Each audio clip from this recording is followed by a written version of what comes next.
Tumaragas ang pagpapala po sa ating lahat para sa ating pangaraw-araw na talata tayo ngayon ay nasa Genesis Kapitulo 14, versikulo 17 hanggang 20. Sa pagbabalik ni Abram, sinalubong siya ng hari ng Sodoma sa kapatagan ng Sabi. Tinatawag din kapatagan ng hari. Sinalubog din siya ni Melchizedek, hari ng Salem at saserdote ng kataas-taasang Diyos. Dinalhan siya ng tinapay at alak at pinagpala ng ganito.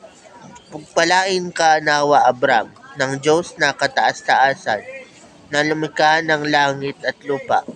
Purihin ang kataas-taasang Diyos na nagbigay sa iyo ng tagumpay at ibinigay ni Abram kay Melchizedek ang kasampu ng lahat ng kanyang nasamsam. So yun na nga po na